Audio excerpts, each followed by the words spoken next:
The Grand Halcyon Hotel glittered like a lighthouse of glass and light in the middle of the city.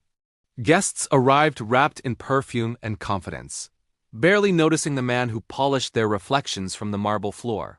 His name was Daniel. He had worked there for 4 years, mopping hallways before dawn and emptying trash after midnight. People rarely spoke to him except to apologize for walking through his freshly cleaned floors. He didn't mind. Silence had become his companion the day his wife died, leaving him alone with their daughter, Lila, a bright, curious 8-year-old who had been born deaf. Because of Lila, Daniel had learned to listen with his eyes. Every flicker of movement, every shift in expression, they were all part of the language he spoke now. It made the loud world quieter. It also made danger easier to see. One afternoon, as sunlight spilled into the lobby like melted gold, the hotel's owner, elegant, composed Evelyn Rhodes, stepped through the rotating doors. At her side walked a tall man in a charcoal suit. His hand rested lightly at the back of her coat. Too light. Too deliberate. Evelyn's smile didn't reach her eyes. Daniel paused, mop suspended mid-stroke. Evelyn glanced toward him, not at him, but toward the polished floor.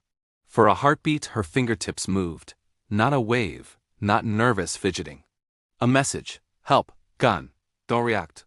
Daniel's pulse roared in his ears, but his face stayed blank. He bent to wring out his mop, hiding the fact that he was watching everything in the mirror-bright floor. He didn't run. He didn't shout. He thought. Evelyn and the stranger were heading toward the service wing, quiet, out of sight. Daniel walked casually to the supply closet and picked up the old yellow caution sign. He placed it directly in their path. "Wet floor," he said mildly. The man frowned. A tiny break in his rhythm. A delay. Sometimes a second is a lifetime. Daniel slipped away long enough to phone security, his voice calm, steady. The voice he used to soothe his daughter when storms rattled the windows. "She used sign language," he said. "She's in danger. Don't spook him." Within minutes, silent shadows moved through the hotel. Security, then police. The rescue was quick, controlled. The man never had a chance to fire. When it was over, Evelyn sat in her office, hands shaking as the truth spilled out. He had planned to force her into signing away the company. Daniel signed to her gently. "Safe now, over." She froze, then answered with hesitant hands. "Thank you." The next day, Evelyn asked Daniel to meet her. She looked at him, really looked, not as part of the furniture, but as a man who had saved her life. "You saw what no one else did," she said softly. "Because you know how to see." Daniel shrugged.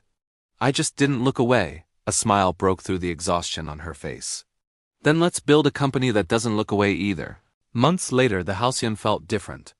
Training programs, silent alert systems, scholarships in Lila's name for children with disabilities, and a new director of employee safety, Daniel, who still cleaned sometimes when stress grew too loud, because mops were honest tools.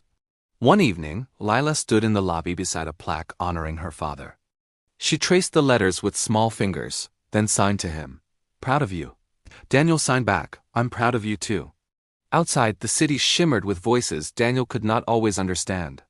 But inside the hotel, hands spoke, eyes listened, and invisible people were invisible no longer. And that more than chandeliers or polished floors was what made the Grand Halcyon truly shine.